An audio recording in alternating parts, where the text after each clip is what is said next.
Benarkah Natal dirayakan tanggal 25 Desember? Apakah itu Alkitabiah? Apakah itu Alkitabiah? Di dalam Alkitab juga tidak jelaskan Natal 25 Desember dan tidak ada perintah merayakan Alkitab juga kok. Ya, itulah sebabnya orang-orang saksi Yehova itu tidak mau merayakan Natal. Bagi orang saksi Yehova, Natal itu sama dengan merayakan ulang tahun Yesus, dan di Alkitab tidak pernah ada orang yang sungguh-sungguh orang benar yang merayakan ulang tahun. Hanya ada dua orang kafir yang merayakan ulang tahun. Pertama Raja Firaun, lalu dia potong salah satu juru minum juru roti itu. Kedua adalah Herodes, yang pada waktu ulang tahun itu potong kepalanya Yohanes Pembaptis. Jadi di Alkitab hanya orang kafir merayakan ulang tahun.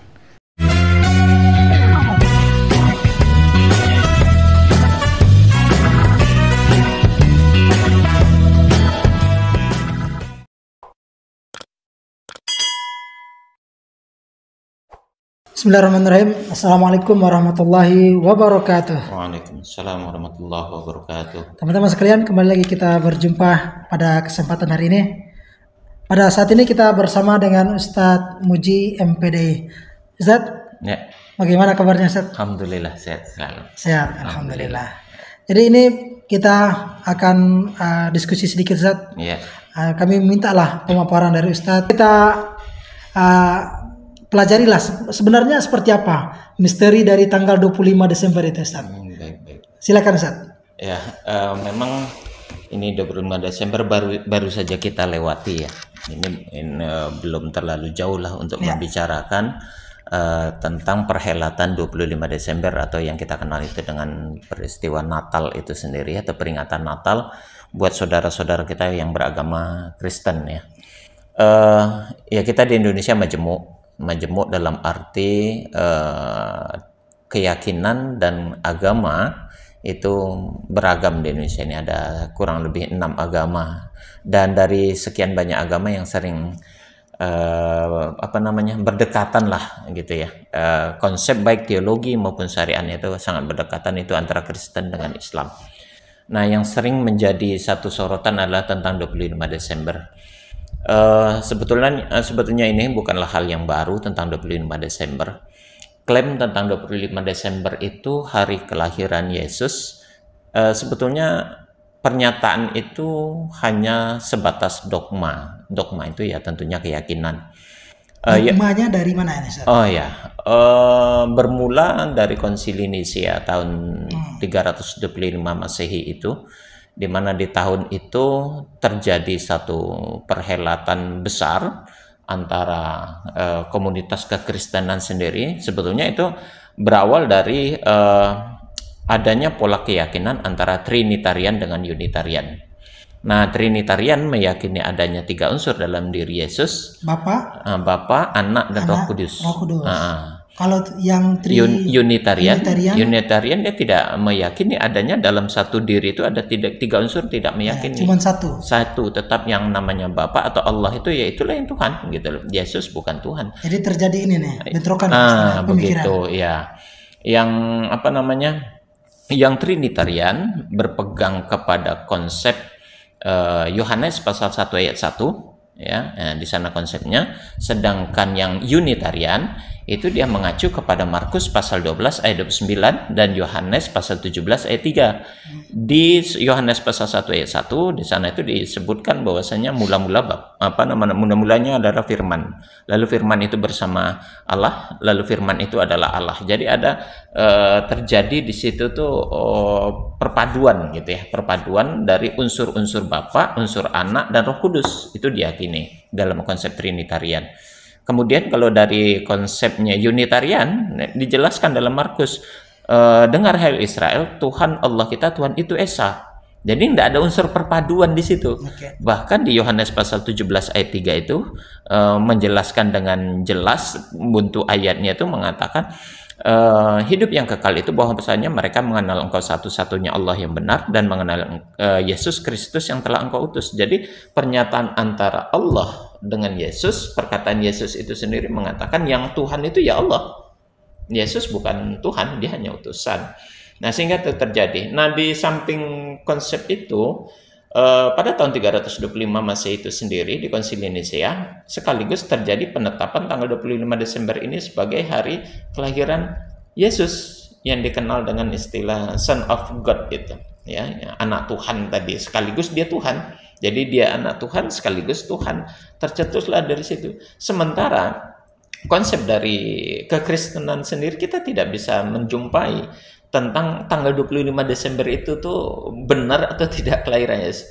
Hanya 2 ayat di dalam kekristenan itu menjelaskan tentang kelahiran Yesus.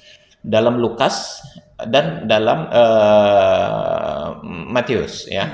Di sana di dalam kedua ayat itu tidak ada penyebutan tentang kapan lahirnya Yesus, ya. Tanggalnya pun tidak. Jangankan tanggal, ayat ini saja, dua ayat ini kontradiktif. Lukas pasal 2 itu menyebutkan di sana itu Yesus itu lahir di palungan, bukan di kandang domba. Yeah. Nah, jadi tidak ada pernyataan Yesus itu lahir di kandang domba, itu tidak ada. Itu asumsi. Asumsi itu hanya dugaan. Gitu. Ya, jadi samalah kita tuh menduga-duga, diperkirakan Yesus itu karena ada palungan, lalu seolah-olah palungan itu kandang domba, padahal tidak demikian. Palungan itu tempat minum air binatang ternak, yang binatang ternak itu belum tentu domba. Ya, belum tentu domba, bisa karena nggak detail penjelasannya. Nggak ada penjelasannya, itu nggak ada gitu ya. Nah, ini yang diasumsikan palungan terus identik kepada kandang domba, nggak begitu. Sementara kalau di dalam ayat yang lain, ya, kalau kita lihat di dalam Matius sendiri, dia mengatakan bahwasanya Yesus lahir di dalam rumah, bukan di palungan. Di rumah, bukan di palungan, bukan di kandang domba bahkan.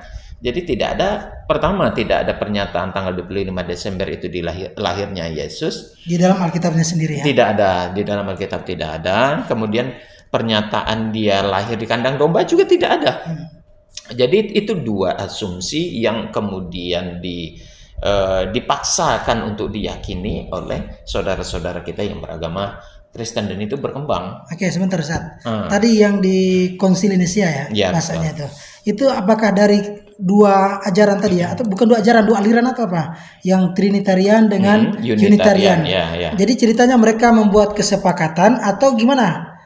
Atau seperti apa nih? Oh ya, begini. Dalam Konsili Nisea itu antara kelompok Trinitarian dengan Unitarian itu tidak imbang waktu itu yang hadir para uskup para uskup.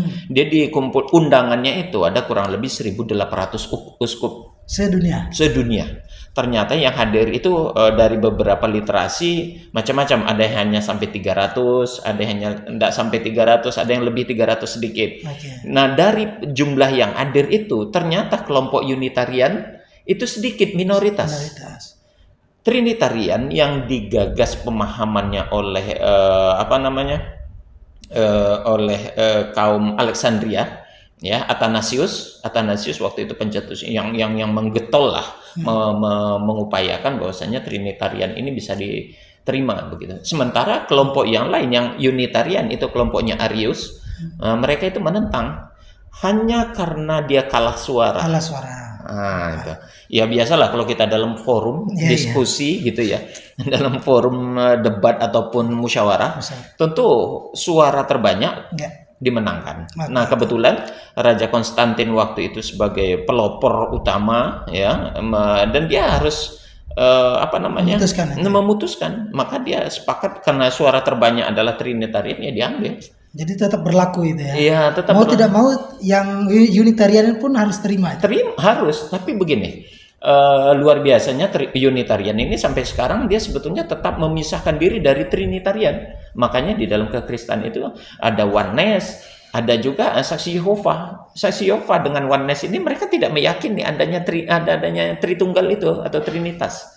Mereka tetap memegang keyakinan apa yang dipahami oleh kelompok Unitarian waktu itu, Arian. Ya, kelompok yang digagas oleh Arius itu. Itu di Indonesia ada? Ada, banyak. Salah satu pendeta yang terkenal itu kalau Unitarian yang si Yehova itu pendeta Hendritan itu beliau sangat getol itu memperjuangkan tentang konsep Yesus itu, ya, di dalam unsur Yesus itu bukan terdiri dari 3 unsur gitu lah. Henry Tan. Kayaknya dia pernah berdebat sama itu yang Donitan itu. Benar, Ya, benar. Ya, itu. Oh, itu. Dan itu cukup apa ya? Dia terus Franz Donald juga itu penganutnya Unitarian. Nah itu dia, silakan dilihat di YouTube, itu banyak itu video-video yang memberikan serangan. Gitu. Jadi tadi kembali lagi menjadi alasan mereka untuk merayakan Natal itu adalah karena apa tadi, Ustaz? Ya, karena asumsi yang sudah tertanam di tahun 325 Desember 325 Masehi itu melalui Konsili Nicea, lalu dikembor-gemborkan, di apa namanya ya? Kalau bahasa kita itu dikampanyekan lah. Sosialisasi lah. Begitu. Dan itu diterima oleh seluruh masyarakat waktu itu gitu loh. Ya mau nggak mau mereka mengembangkan itu sampai sekarang. Ya kita tidak juga mau menjelekkan dan menghina itu tidak. Ya itu pola keyakinan kita. Kalau fakta sejarah mau dibuka, ya itulah kondisi dan kenyataannya bahwasanya konsepnya tidak ada di dalam Alkitab. Makanya orang-orang Unitarian, khususnya Saksi Yehova, sampai sekarang dia berani mengatakan konsep Trinitas Natal 25 Desember itu tidak Alkitabiah katanya. Makanya Saksi Yehova itu tidak ada Natal tuh. Nggak ada ya? Nggak ada. Dia nggak merayakan Natal. Berarti selain dari itu? Selain dari gini, yang di Trinitarian itu pun berbeda-beda. Advent Ortodok itu berbeda. Dia di bulan Januari itu. Iya. Advent sendiri juga di bulan ada yang mengatakan di Januari, ada juga yang di Juni, karena memang dasar mereka menjadikan itu tuh juga berbeda-beda gitu loh. Dalilnya berbeda. Padahal Ortodok itu sebenarnya mungkin dia lebih agak jernih juga lah, Ustaz ya, atau gimana? Kristen Ortodok itu ya sebetulnya Protestan ini kan masih baru belakang-belakangan. Dia Protestan ya, Protestan yang begitu getol tentang memberikan konsep Tritunggal gitu ya, dan juga konsep 25 Desember. Ortodok juga ada konsep Tritunggal gitu ya. Tritunggal. Iya, maksudnya Trinitarian atau Trinitas itu. Oh, yang Trinitas. Itu Tritunggal itu sama begitu. Istilahnya tuh ada yang Tritunggal, ada Trinitas. Peristilahan aja ya. Iya. Nah, kelompok awal itu disebut dengan Trinitarian. Di tahun 325 Masehi itu. Nah, itu cikal bakal sehingga konsep Tritunggal itu berkembang sampai saat ini. Sementara konsep Unitarian itu tidak berkembang karena memang kalah jumlah. Apalagi sekarang kayak seperti Kristen Protestan kan jauh lebih banyak itu. Padahal Protestan ini baru belakangan muncul. Katolik yang lebih awal itu nggak terlalu signifikan gitu. Kalah jumlah sekarang jemaat itu dibanding Protestan. Kenapa, Ustaz? Mungkin kita agak mendalam ini saja. Sebab perbedaan tadi Protestan ini kenapa munculnya belakangan? Ada beberapa yang diprotes oleh Martin Luther. Martin Luther itu memulai tahun 1517. Jauh ya berarti dari. Jauh ya. Jauh. Kalau kita hitung Masehi gitu ya. Protestan ini munculnya 10 abad setelah adanya Islam. Setelah Islam ya. Islam kan tahun 600 Masehi nih. Nah, Martin Luther itu mencetuskan Protestan itu tahun 1517. Itu ajaran dalam bentuk ajaran atau apa? Ya, ajaran. Dia gini, saya lupa bawa bukunya Martin Luther ini. Dia melahirkan 95 tesis. 95 alasan dia menolak, ada beberapa yang ditolak dari kebijakan gereja. Ada 95 tesis yang dia sampaikan oleh Martin Luther memprotes kebijakan-kebijakan gereja. Sehingga dia keluar dari konsep gereja awal sehingga mendirikan ajaran baru. Itulah yang dilahirkan yang menjadi Protestan sekarang ini. Kitab suci yang menjadi landasan mereka itu apa? Pada dasarnya sama, tapi ada beberapa ayat beberapa surat itu tidak diterima. Itu namanya deuterokanonik. Jadi di dalam Kristen tuh gini, ada kitabnya dikanonkan, ada yang apokrifa, ada yang deuterokanonik. Yang diterima, ditolak dan ini diragukan antara gitu. Yang deuterokanonik ini tidak diterima oleh Protestan, tapi diterima di Katolik. Nah, gitu loh. Nah, itu tuh kayak Metabe ayat Makabet itu Metabe 1, Metabe 2. Itu tuh ayat-ayat ada 7 surat kalau saya tidak salah. Itu di Protestan tidak diterima itu.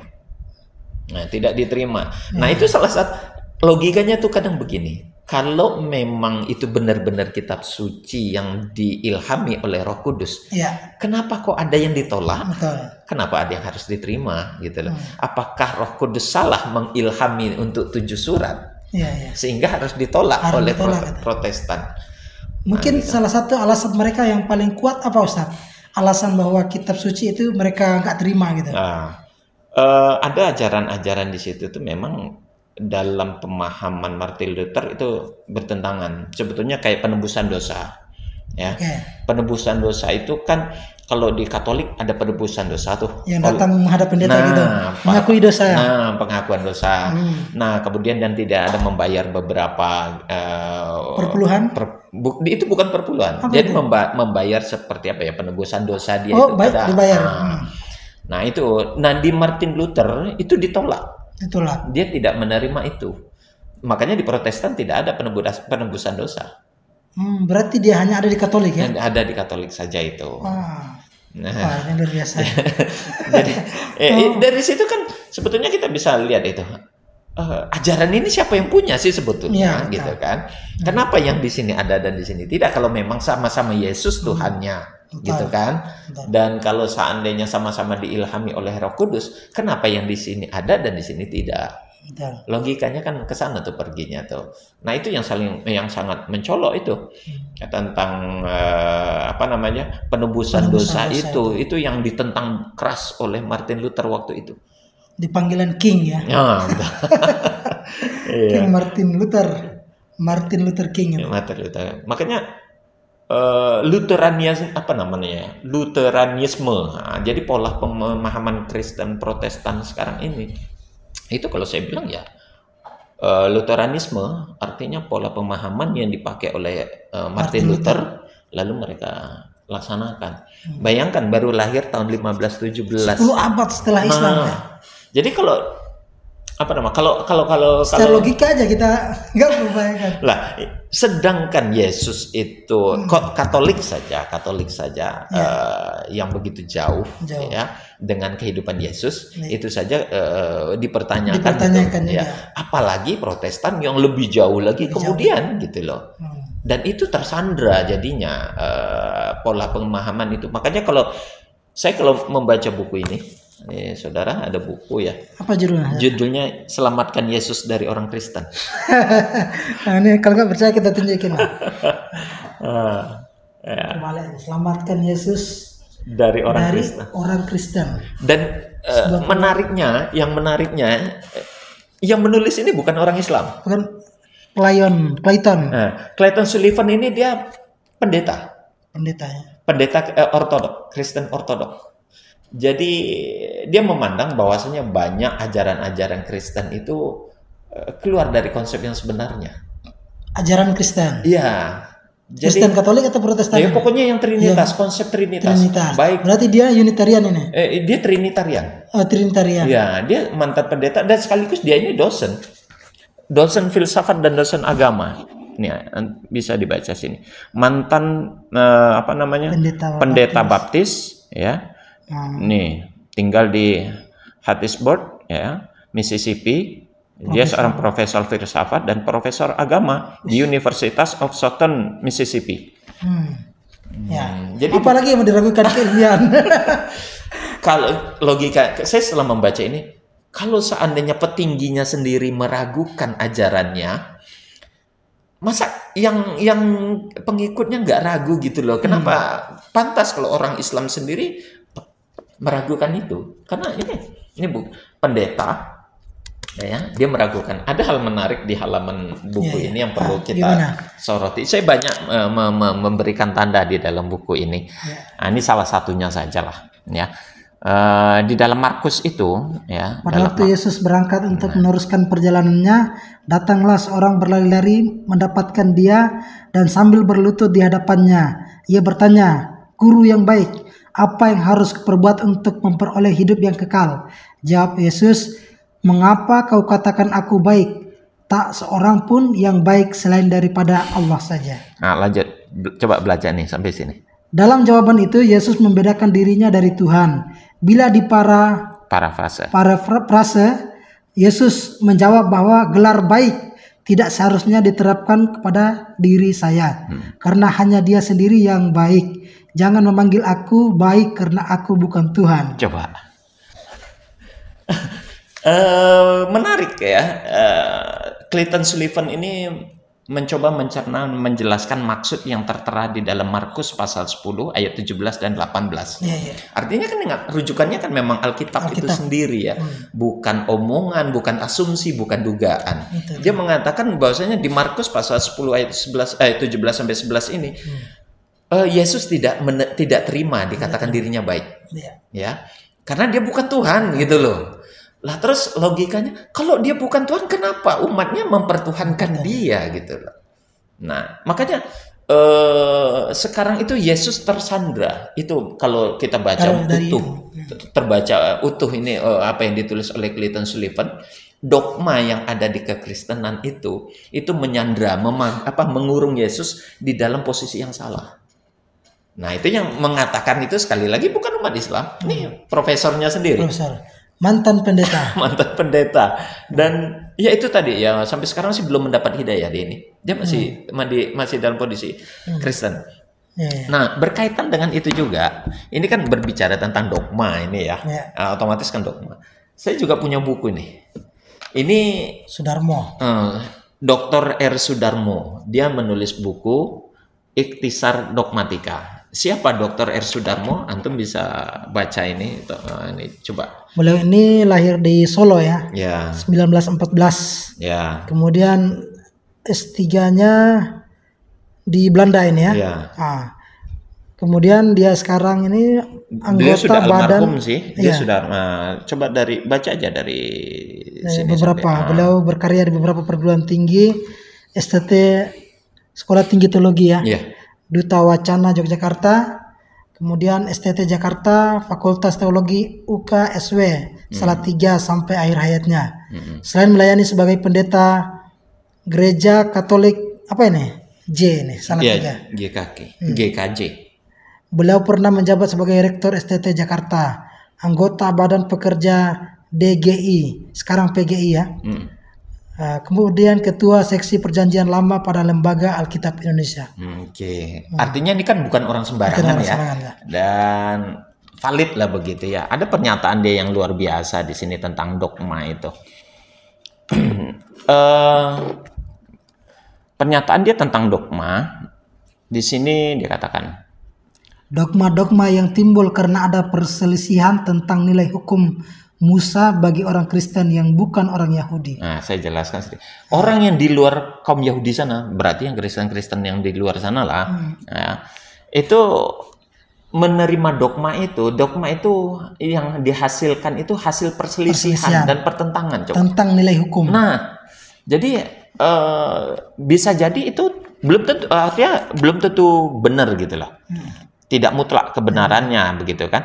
Disuruh meyakini saja. Nah itu tadi ya dogma. Karena dia perselisihan, nggak bisa di ini kan? Ya barang yang masih dalam perdebatan. Kebenarannya tentu belum absolut. Ya bisa jadi salah. Maka dogma itu coba dibaca yang ini bagian ini. Gereja dapat tersesat, maka dogma yang ditentukan oleh gereja pun dapat salah. Lanjut. Inilah yang menjadikan dogma itu relatif. Selain daripada itu, perumusan bentuknya disusun oleh orang. Sudah barang tentu bentuk ini tidak tertindih tepat, tidak adekuat dengan pernyataan Tuhan. Artinya dogma itu kemungkinan salah itu sangat besar. Karena dogma itu. Iya, karena tidak bahkan berdasarkan Alkitab gitu. Agak keras juga bahkan gereja itu salah ya. Coba. Dan yang ngomong ini bukan orang Islam. Artinya kita bukan menertawakan itu, cuma beliau berani sekali saja. Beliau berani membuka itu aib itu. Ya. Dan memang buku-buku seperti ini tidak mudah kita dapat. Yang ini judulnya tadi ini. Silakan. Ikhtisar Dogmatika. Iya, Ikhtisar Dogmatika. Sudarmo ya. Ya, R. Sudarmo. Luar biasa. Mungkin kalau dari pandangan Ustadz, kenapa mereka berani membuka dogma-dogma yang selama ini mungkin dari pihak gereja sendiri nggak berani membicarakan itu, Ustadz? Oke. Asumsi saya, dugaan saya aja nih. Ya. Saya rasa begini, sebetulnya bukan hanya Sudarmo, Dr. R. Sudarmo sama Clayton Sullivan ini. Tidak hanya dua ini saja. Saya ada beberapa buku di rumah itu. Van der Wijk juga menulis tentang dogmatika masa kini. Itu juga sejalan dengan apa yang ditulis oleh Dr. R. Sudarmo. Mereka itu sebetulnya tahu konsep itu tuh salah. Cuman ada hal lain yang sulit mereka untuk kalau mereka ungkapkan, ini akan mencederai banyak keyakinan, keimanan umat Kristen. Tapi ya satu sisi mereka harus jujur gitu loh. Dilema lah, di bahasa lainnya tuh para penulis-penulis ini saya yakin dilema. Dr. R. Sudarmo ini, kalau yang saya baca di sini, dia memang ingin mengangkat kejujuran tentang konsep dogma itu sebenarnya seperti apa. Dogma yang sekarang dipakai oleh gereja, menurut R. Sudarmo di sini, itu sudah sangat jauh dengan apa yang ada di dalam Alkitab. Sudah sangat jauh. Nah itu diyakini dan itu ditulis, makanya dia tuangkan dia ingin meluruskan kembali itu. Dogma yang sebenarnya itu harus merujuk kepada Alkitab. Nah kalau di dalam Alkitab itu ada beberapa dogma itu yang memang sejalan tentang ibadah dan segala macam, itu sejalan dengan ajaran Islam gitu loh. Sama juga Clayton Sullivan ini begitu juga. Dia mengangkat ini karena memang orang sudah salah memenjarakan Yesus dalam dogma yang keliru. Nah maka ingin meluruskan. Yang paling tinggi kekeliruannya itu adalah menganggap dia sebagai Tuhan. Itu dia. Itu dianggap dogma yang paling ini. Itu paling besar kesalahannya dikeliru. Makanya kenapa tadi saya katakan di sini juga dijelaskan tadi itu kan apa yang disampaikan oleh Clayton Sullivan tadi ya, bahwasanya Markus pasal 10 ayat 17-18 itu pernyataan Yesus dirinya dia bukan Tuhan, dia menolak ketika dipanggil Tuhan, harusnya itu menjadi perhatian utama. Ditambah ayat-ayat lain kayak ya Markus Ulangan pasal 6 ayat 4 begitu ya. Ulangan pasal 4 ayat 10, Yohanes pasal 17 ayat 3, nah itu ya, Yohanes pasal 13 ayat 13, itu banyak yang menjelaskan bahwasanya kedudukan Yesus itu bukan Tuhan. Nah itu yang ingin diluruskan oleh Clayton Sullivan. Dan dalam salah satu pembahasan tadi itu adalah salah satu bentuk dogma itu ya Natal tadi yang kita bahas. Ya, betul. Nah dogma Natal itulah sebetulnya kan silakan cari pendeta Ezra Soru itu kan sudah jelas beredar di YouTube itu pernyataan dia yang mengatakan bahwasanya Alkitab tidak pernah mengajarkan tentang Natal 25 Desember. Silakan dicari di YouTube itu. Banyak beredar khutbah-khutbah dia tentang perayaan Natal itu ya. Bahwasanya tidak ada anjuran di dalam Alkitab tentang Natal di 25 Desember. Dan bahkan tidak ada ajaran perintah untuk melaksanakan Natal di dalam Alkitab. Maka sebetulnya benar itu saksi Yehova dia tidak melaksanakan karena menurut mereka Alkitab tidak mengajarkan. Nah itu makanya sampai sekarang tidak melaksanakan. Walaupun sebagian lagi ada yang melaksanakan di bulan Januari, 6 Januari gitu kan. Kayak Ortodok tuh biasa melaksanakannya di 6 Januari itu Natalnya. Tapi secara umum Pendeta Ezra Soru dengan tegas mengatakan, padahal dia Trinitas itu. Trinitas ya. Dia Trinitarian itu, Ezra Soru. Dia sudah berani jujur itu mengatakan tidak ada ajaran perayaan Natal 25 Desember itu di dalam Alkitab. Luar biasa ya. Teman-teman, ini baru kita cuman mengangkat ini, baru tentang misteri 25 Desember ini. Jadi kira-kira tadi Ustadz, alasan mereka tadi ya, mungkin dogma yang paling kuat dari gereja bahwa memang betul Yesus itu lahir pada tanggal 25 Desember. Itu kira-kira dogma yang disampaikan dari pihak gereja itu biasanya tentang apa, Ustaz? Banyak hal sebetulnya dogma-dogma yang disampaikan tentang kelahiran Yesus itu. Tanggalnya, tempat lahirnya tadi tuh. Terus lagi tentang pohon cemara. Harus di pohon cemara berarti ya? Nah, coba logikanya saja begini ya. Cemara itu kan bisa tumbuhnya itu di hutan yang tropis, yang sejuk lah begitu ya, tempat-tempat salju lah, salju. Nah, tuh. Sampai detik ini di Yerusalem itu tidak bisa tumbuh pohon cemara karena di sana tempatnya panas gitu ya, suhunya sangat panas itu. Jadi pohon cemara nggak bisa tumbuh. Itu baru soal pohon ya. Pohon saja. Tempatnya masih banyak perbedaan juga. Masih banyak perbedaan. Ya itu tadi di dalam Lukas itu saja dengan Matius itu berbeda menunjukkan tempatnya. Oke. Ya. Salah satunya yang paling ini apa? Banyak tempat yang mereka sampaikan tuh di mana yang menurut keyakinan mereka? Iya sekarang kan di kandang domba. Kandang domba itu tempatnya di Yerusalem. Di Babilonia bukan itu? Bukan, di Yerusalem itu di Bethlehem itu. Di Bethlehem. Sementara kalau kita telusuri kalau memang kalau di dalam Al-Qur'an kan di daerah timur dari Yerusalem. Yerusalem daerah timur itu adalah ada nama daerah itu Jericho. Jericho itu tempat daerah yang pohon kurmanya terbaik loh di sana. Bahkan kurma yang kurma nabawi itu, kurma nabi itu kalah kualitasnya dari kurma Jericho.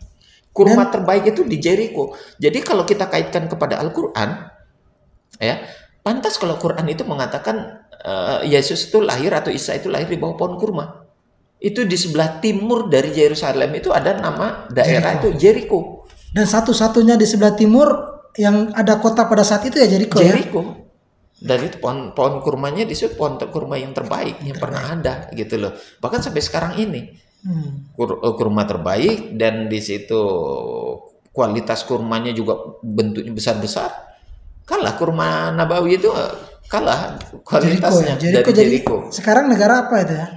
Masih sebelah timur itu masih disebutkan pada Jericho, itu masih disebutkan di sana. Dia arah ke Turki sana. Gitu. Jadi bukan di Bethlehem itu sebenarnya. Bukan. Apalagi di Yerusalem. Masih jauh. Tidak ada indikasi yang menyebutkan Yesus itu tepat lahir di situ, itu tidak ada. Jadi di dalam dogmatika ini mungkin ada juga ya kritikan-kritikan tentang tempat itu gimana? Tempat kelahiran Yesus ada di sini kalau dijelaskan ini. Masih ada lagi nih. Perayaan. Di sini memang tidak tersebut secara gamblang sih. Ini judulnya perayaan Natal 25 Desember antara dogma dan toleransi. Ini yang menulis adalah Hajah Irena Handono. Oh iya. Masih ingat ya. Di sini tentang tempat lahirnya Yesus. Dia di sini lebih banyak tentang musim, suhu, salju. Dia lebih menjelaskan, merujuk kepada Matius tadi, yang Yesus itu dilahirkan pada saat para gembala itu menggembalakan ternaknya. Musim panas, dingin, panas. Nah, kalau dalam dogma mereka kan musim dingin. Tapi logikanya nggak masuk itu. Mungkinkah di malam hari menggembalakan ternak di musim dingin? Siang aja kita bisa jadi es. Ya, kita tahu sendiri kan kalau musim salju itu rumput itu akan tertutup oleh salju. Nah, kalau jangankan malam hari, siang aja tertutup. Dan suhu dingin, jangankan malam hari, siang saja dingin. Apalagi malam beku itu. Nah, jadi bahasanya itu tidak logis kalau dikatakan Yesus itu lahir di musim salju. Di bawah pohon cemara. Di bawah pohon cemara. Banyak asumsi itu, dogma itu tidak bisa dibuktikan. Dan itu irasional, bukan rasional tapi irasional. Bertentangan dengan pola berpikir akal sehat. Nah, itu. Masya Allah, luar biasa. Mungkin kita cukup Ustaz ya untuk part 1. Kita nanti akan melanjutkan part 2-nya Ustaz. Boleh.